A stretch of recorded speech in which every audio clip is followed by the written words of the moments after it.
An army of sheep led by a lion will beat an army of lions led by a sheep. That's a fake. Yes. So let's be very honest about this thing and really understand that you need to understand where you lie and where you fall. So it's very important for us to understand that leadership has to be definitive. You can't be laissez-faire. It has to be definitive. You have to be strong, just like a lion. You know, when a lion meets an elephant or a buffalo or whatever, the buffalo and all these animals run away. And yet, by the way, they are stronger than the lion. They are heavier than the lion. They are more intelligent than the lion. They are taller than the lion. They run away. The lion, because of its attitude, it sees lunch. That is a leader.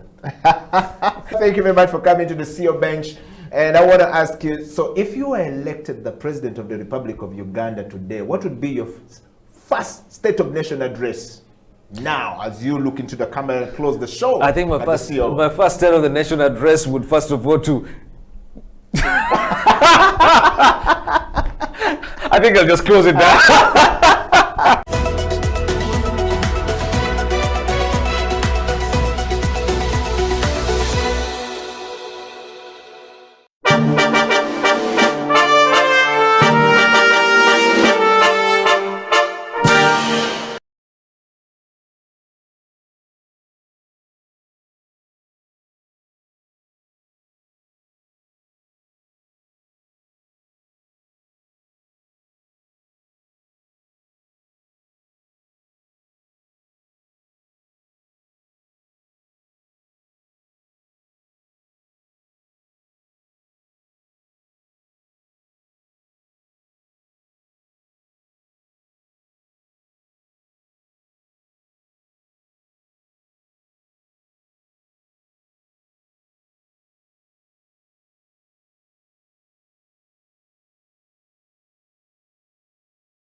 It is the Creative Industry Talk. My name is Eddie Okela and welcome to this first edition of 2021 right here in Kampala, straight from the capital city of Uganda to the rest of the world. It is the Creative Industry Talk, and in the studio today we're going to be talking everything art and creative minds.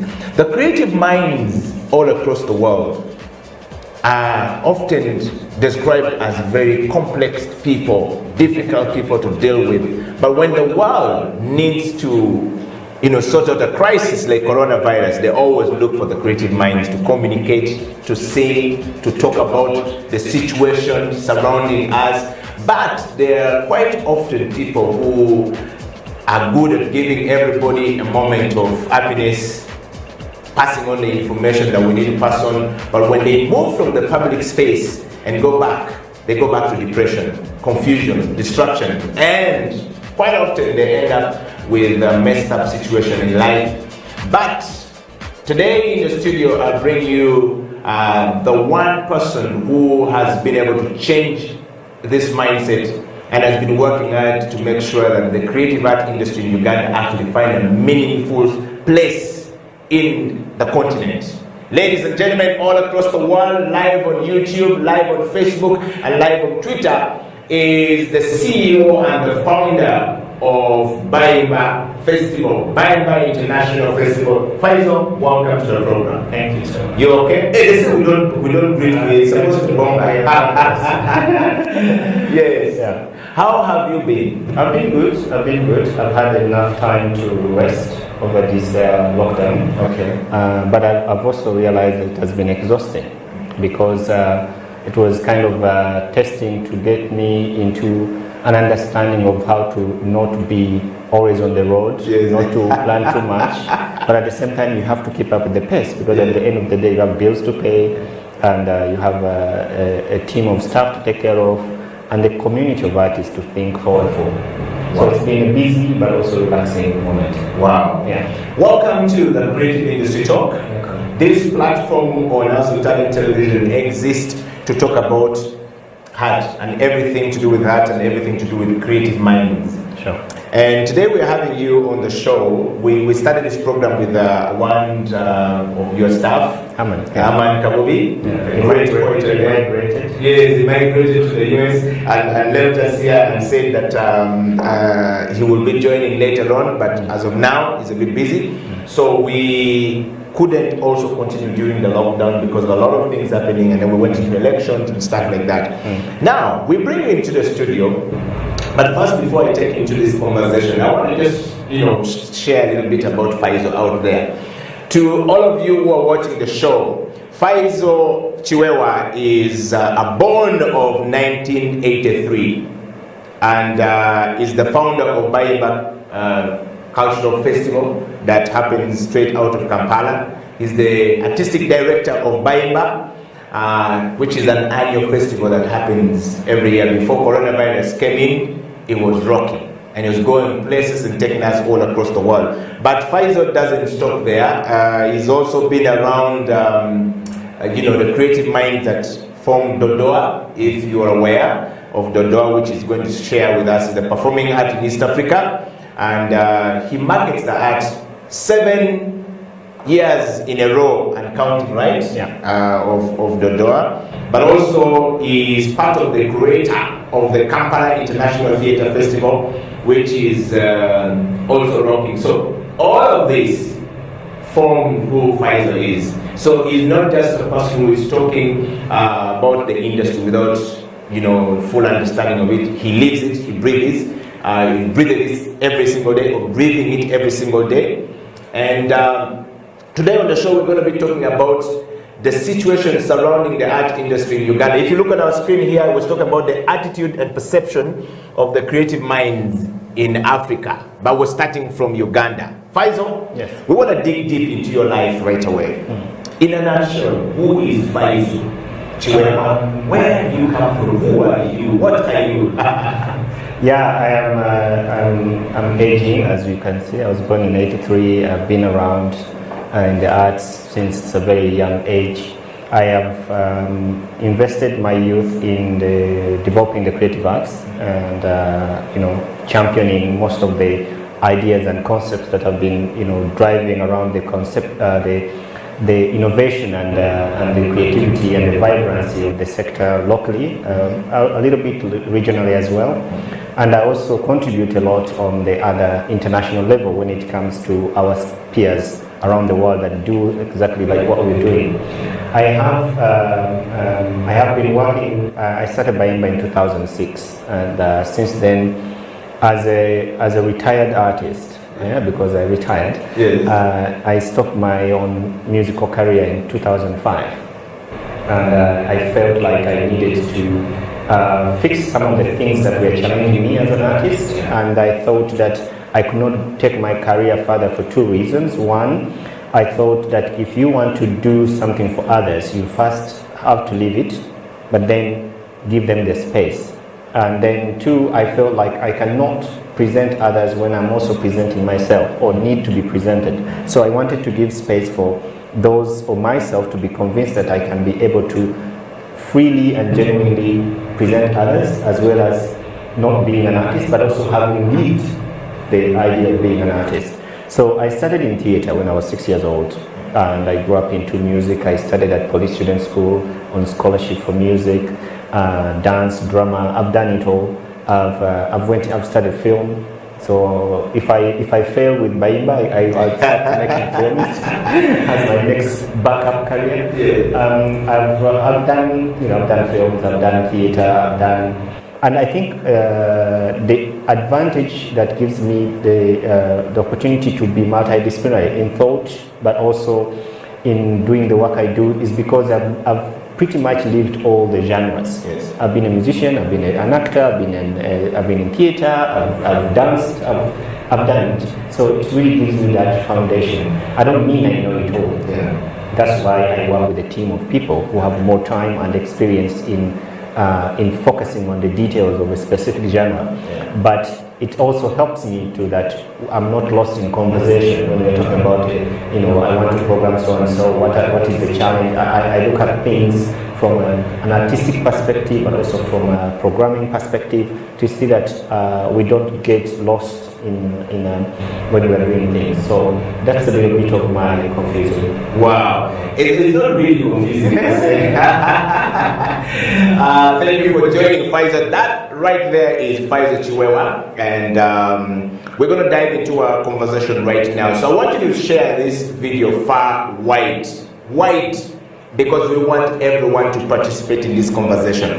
Now, the event industry remained closed thanks to COVID-19, and everyone in that space is struggling to make ends meet.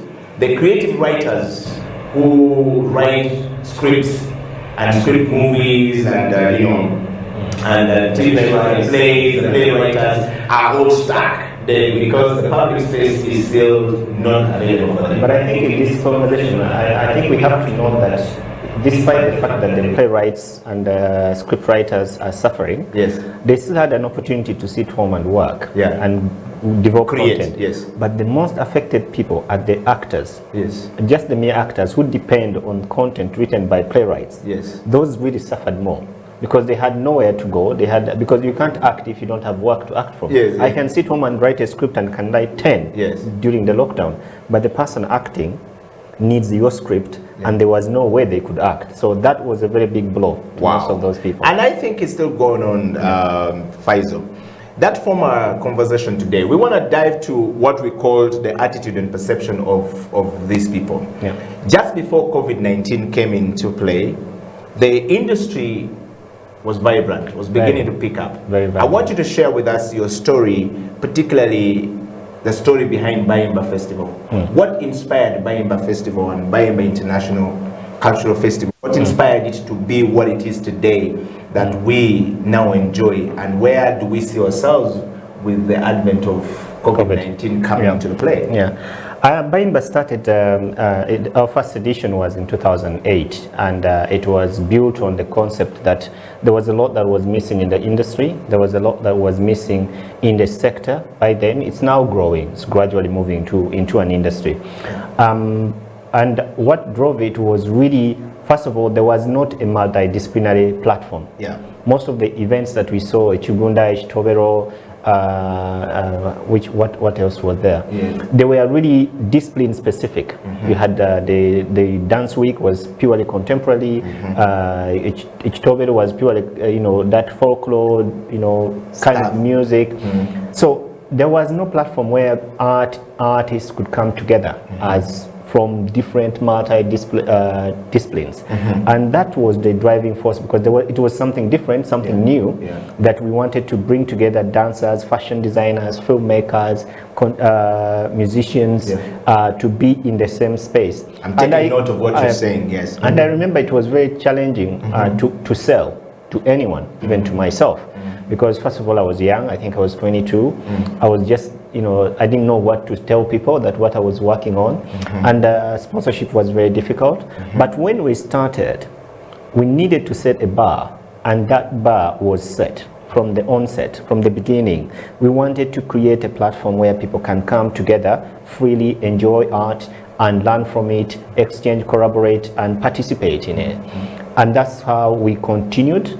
So now we are 13 editions down the road. The platform has grown, but it has also offered more other opportunities. So as Bayimba, as a foundation, we are a foundation.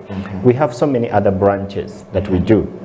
The foundation has an academy, and this academy focuses on teaching music. At the moment, we have a 2-year curriculum for both music teachers and musicians. The reason we set up this curriculum, and it took us over 10 years to work with our partners in Germany.